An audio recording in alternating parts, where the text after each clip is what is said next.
현재 약 400만 년 전 아프리카에서 처음으로 출현한 것으로 알려진 인류. 그런데 말입니다. 일각에서는 최초의 인류와 문명이 등장한 곳이 이곳이라고 주장하는 사람들이 있습니다. 바로 내륙의 연평균 기온 영하 55도, 지구상에 남아있는 마지막 원시 대륙이라 불리는 남극입니다. 아니 사실 지금도 혹한의 환경으로 일부 연구원만 연구 목적으로 상주하고 있는데 저기서 사실 문명이 나올 수가 있나요? 저렇게 추운 곳에서. 2012년 9월 전 세계 언론에서 보도된 충격적인 내용. 남극에서 피라미드 발견. 그러니까. 지금까지 그 어떤 문명이 존재한 적이 없다고 알려진 남극에서 인공 구조물인 피라미드가 발견됐다? 이게 바로 사라진 초고대 문명과 우리가 모르는 인류가 남극에 존재했다는 증거 아니겠습니까? 그럼 좀 이상하긴 하다.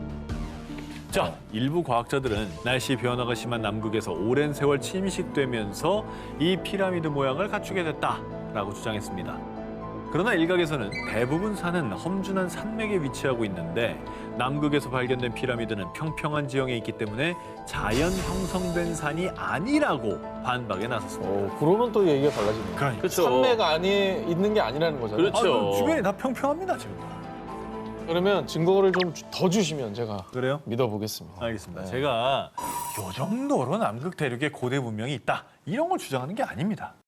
2012년 8월 네이처에 따르면요, 남극의 암석을 조사해 봤더니 무려 1,500만 년 전 남극 대륙에 야자수숲이 있었다고 추정되는 연구 결과가 나왔던 겁니다.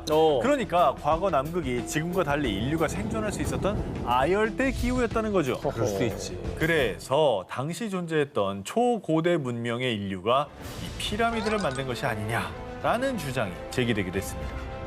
그러니까 최초 인류가 아프리카에 등장했다라고 추정되는 게 한 400만 년 전이라고 보면 만약에 이제 1,500만 년 전에 남극 인류가 있었다면 인류의 기원의 역사가 바뀔 수가 있는 거예요. 달라지는 거죠. 네. 게다가 2018년에는 남극 대륙에 존재했던 고대 인류가 완전히 사라진 것이 아니라 어쩌면 남극 대륙 아래에 여전히 존재할 수 있다는 주장이 제기됐는데요. 바로 SNS에 게재된 한 영상 때문이었습니다. 한 남성이 남극 빙하에 90m에 달하는 구멍을 뚫은 뒤 얼음 조각을 던졌습니다. 이때 나는 소리를 들어보십시오. 약간 총소리? 이펙트? 이펙트 같은 소리가 났죠? 총소리? 마치 누군가가 위협을 느끼고 자신들만의 세계를 지키기 위해 총을 쏜 것이라는 주장이 제기되기도 했습니다. 과연 남극의 대륙 아래에는 어떤 비밀이 숨겨져 있는 걸까요? 어쩌면 우리가 찾은 문명의 역사는 알려진 것보다 훨씬 오래전에 시작된 것은 아닐까요? 잃어버린 세계를 찾아서 19, 17일 공개합니다.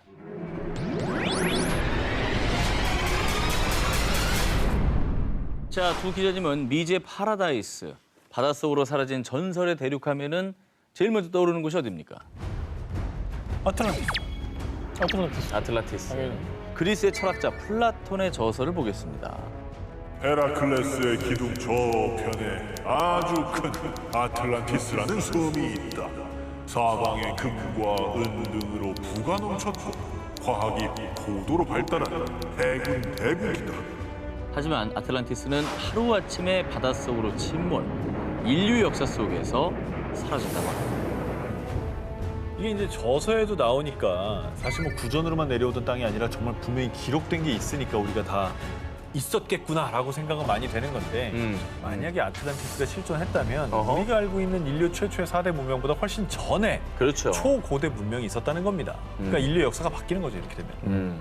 수백 년 동안 사람들의 관심을 끌며 전 세계 수많은 고고학자, 역사가들이 아틀란티스를 찾아 대탐험, 대서양, 모로코의 사하라, 심지어 버뮤다 삼각지대까지 아틀란티스라고 주장하는 곳들이 너무나도 많았습니다. 하지만 아직까지 이 아틀란티스의 실체는 정확히 밝혀지지 않았는데요. 그런 가운데 아틀란티스라고 주장하는 또 하나의 후보가 등장합니다. 바로 바하마 제도의 작은 섬, 비미니. 여기서 아틀란티스 뭐 유적이라도 발견된 겁니까? 아하. 자, 먼저 비미니 섬이 아틀란티스라고 주장하는 첫 번째 근거를 소개해드립니다. 먼저 비미니 섬 인근 바닷속에서 도로가 발견됐습니다. 도로요? 일명 비미니 로드라고 불리는 이곳은 평균 길이가 2m고요. 높이가 약 0.5m, 무게가 1톤가량 되는 네모난 돌이 규칙적인 간격으로 약 630m 거리까지 배열되어 있었습니다.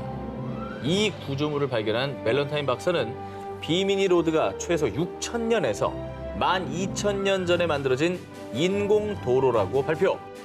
일각에서는 이 비미니 로드가 아틀란티스로 가는 통로라고 주장하고 있습니다. 저게 말이 됩니까? 저게 자연현상입니까? 저거는 진짜 자연현상이라고 보기에는 좀 그러네요. 전 말이 안 돼요. 너무 균질하긴 하네요. 그렇죠.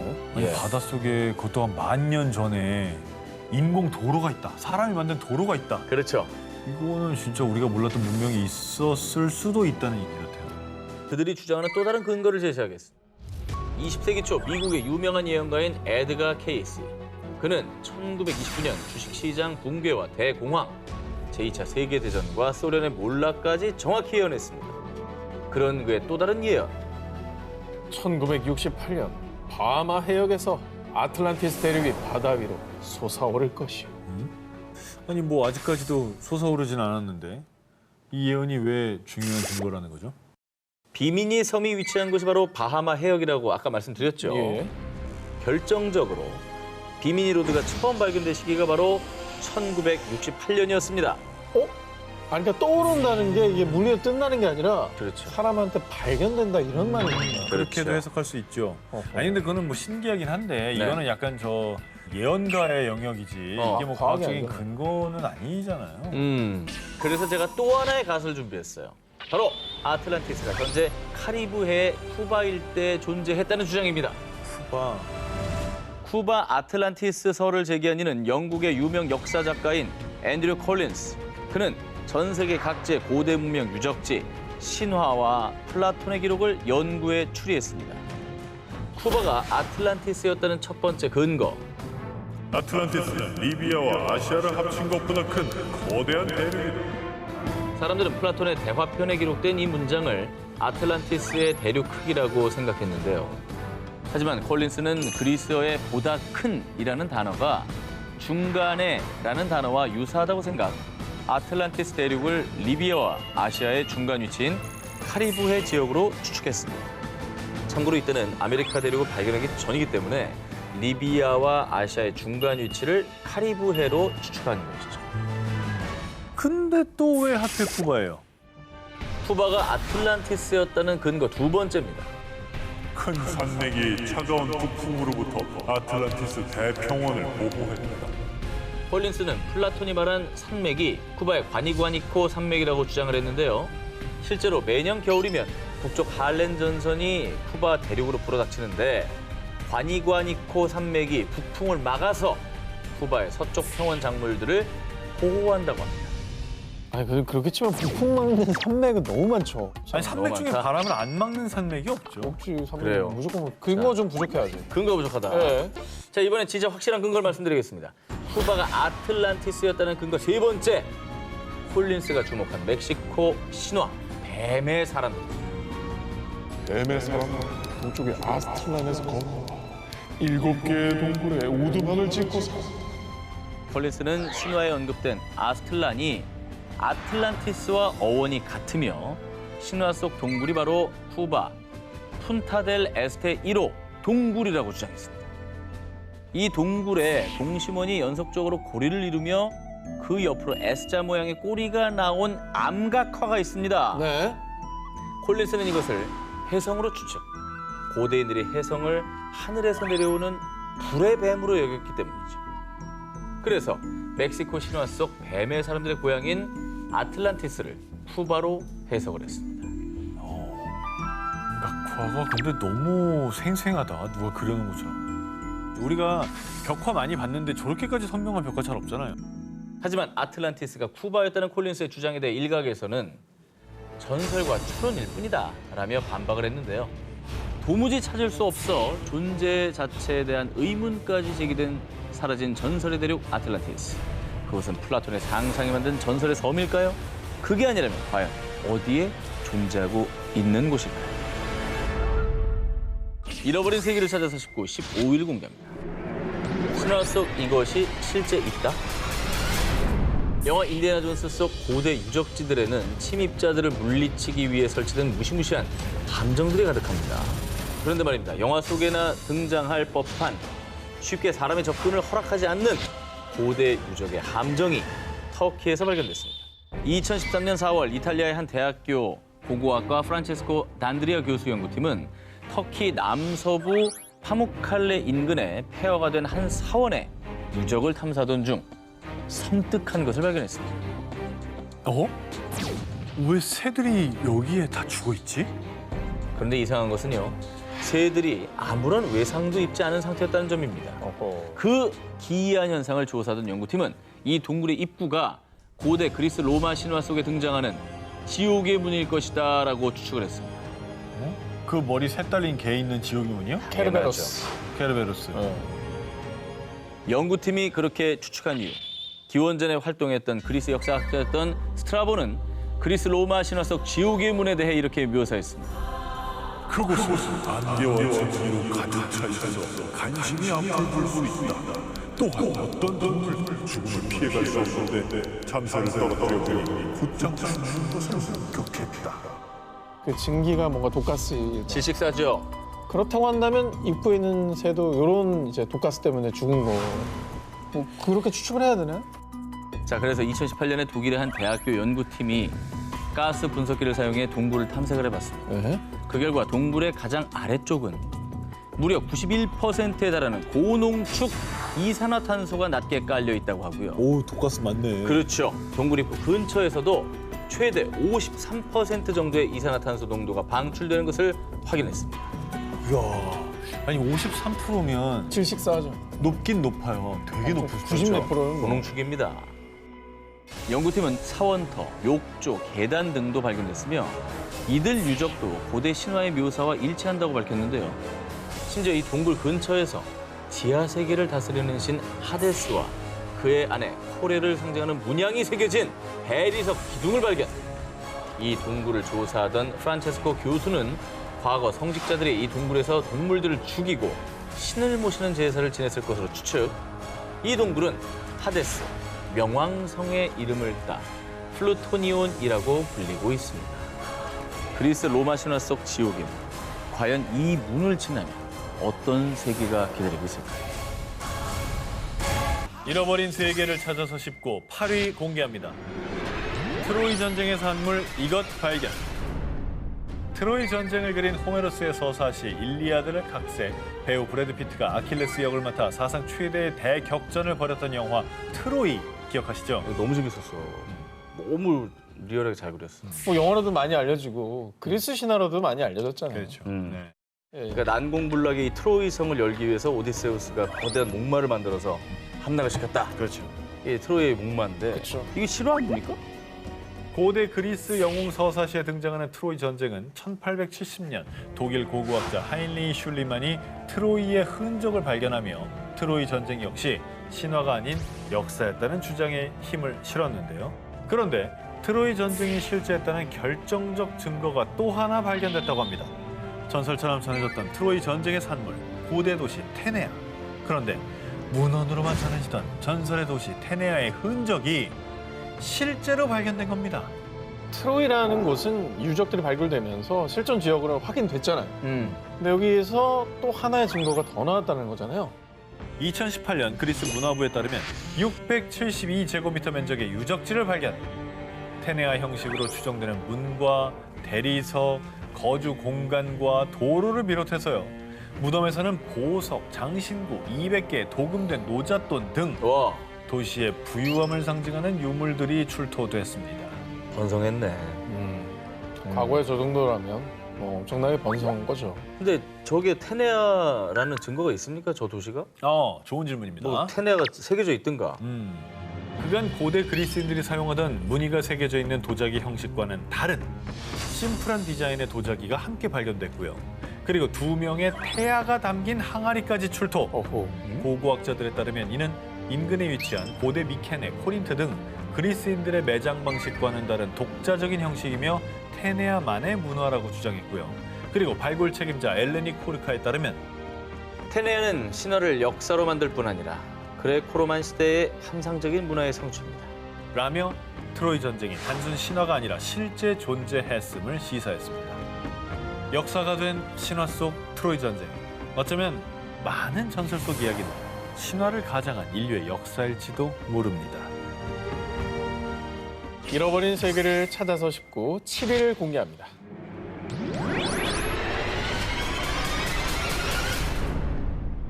최초의 인류로 불리는 오스트랄로피테쿠스를 시작으로 우리 인류를 크게 봤을 때 호모 에렉투스, 호모 사피엔스, 호모 사피엔스 사피엔스로 진화했다는 것이 우리가 배우고 외워온 인류의 진화 과정입니다. 자, 그런데 말입니다. 2019년 4월 이 보편적인 진화 과정을 반증하는 신인류가 발견됐다는 내용이 그것도 영국의 저명한 과학학술지 네이처에 실리면서 학계가 발칵 뒤집혀졌습니다. 인류 진화 과정에 없던 새로운 인류가 발견됐다는 거예요? 그렇죠. 그럼 새로 배워야겠네. 자, 2007년 필리핀 북부 루손 섬에 위치한 칼라오 동굴 내 석회암 지층에서 성인 둘, 어린이 한 명의 것으로 추정되는 치아, 발가락 뼈 등이 발견됐는데요. 이후 프랑스 국립자연사박물관과 필리핀 대학 연구팀이 이 화석의 연대를 측정한 결과 5만에서 6만 7천 년 전의 원인으로 추정됐습니다. 오. 게다가 해당 원인의 치아 역시 호모사피엔스처럼 이전 인류에 비해 그 크기가 작은 것으로 나타났습니다. 지금 치아랑 큰 차이 없지 않아요? 어금니 크기가? 같잖아요, 그죠? 어금니. 진짜 비슷하게 생겼는데? 그런데 말입니다. 루손섬 칼라오 동굴에서 발견된 화석을 연구한 전문가들은 현생 인류와 같은 진보적인 측면과 침팬지 등에게서 보이는 원시적인 면이 섞여 있습니다. 발가락뼈를 자세히 보면 확연하게 발가락뼈가 굽어져 있죠. 이처럼 굽은 발가락뼈의 특징을 갖고 있는 인류는 바로 300만 년 전 활동했던 초기 인류 오스트랄로피테쿠스였습니다. 그 수백만 년 차이 나는 초기 인류하고 현생 인류의 특징을 동시에 갖고 있네요. 오스트랄로피테쿠스와 호모사피엔스를 동시에 가지고 있는 거예요. 뭐 치아는 저 현생 쪽이고 네. 저 발가락뼈는 초기 인류 형태고. 어떻게 진화 과정의 중간쯤 되는 사람이라고 봐야 되는 건가? 그런가? 다양하게 이루어졌다는 걸 보여주는 증거가 나온 거죠. 그러니까 일렬 종대가 아니라 다양한 그 종들이 있었다는 거죠. 그렇습니다. 그리고 인류의 특징이 혼재된 이 신인류는요. 화석이 발견된 루손섬의 이름을 따 호모 루소넨시스라 이름 붙여졌는데요. 5대 인류와 현생 인류의 특징이 공존하는 신인류 호모 루소넨시스. 이들이 살았던 문명은 과연 어떤 모습이었을까요? 현재 지구상의 대륙이 몇 개죠? 5대양 6계주 아닙니까? 5대양 6대지 남극까지 7대륙입니다. 자, 그런데 1995년 미국의 지구물리학자 브루스 앤딕트는요. 현재 8번째 대륙이 바닷속에 있습니다. 또 아틀란티스 얘기하는 거 아니에요? 아니야, 아틀란티스 아닙니다, 이거. 아니면 그죠? 아까 저기 오 기자가 처음에 얘기한 북극 밑에 대륙 얘기하는 거 아니에요? 자, 그는 7개 대륙에 이어 8번째 대륙, 일명 질랜디아가 존재한다고 주장. 아, 질랜디아. 그리고 그가 8번째 대륙으로 지목한 곳은 뉴질랜드와 뉴칼레도니아가 있는 오세아니아 지역인데요. 사실 뉴질랜드, 뉴칼레도니아를 비롯한 인근 섬들은 단순한 섬이 아니라 대륙의 일부라는 거였습니다. 자, 그리고 12년 뒤 루엔딕 교수의 주장에 힘을 싣는 또 다른 연구 결과가 발표됐는데요. 2017년 뉴질랜드의 지질학 과학연구소 역시 질랜디아가 단순한 해저 지각이 아니라 약 490만 제곱킬로미터, 한반도의 약 22배에 해당하는 8번째 대륙이라고 주장합니다. 어휴, 대박이다. 아, 걔네들이 이렇게 떠 있는 게 섬인 거구나. 일부들이 나와 있고 밑에 다 가라앉았다. 그럴 수 있겠네. 자, 해당 연구팀은요. 질랜디아 대륙으로 추정되는 해저에서 약 8,000점 이상의 화석 표본을 채취했는데요. 그리고 그 결과 육상신물의 화분과 포자가 발견됐다는 겁니다. 아, 떠 있었네, 그럼.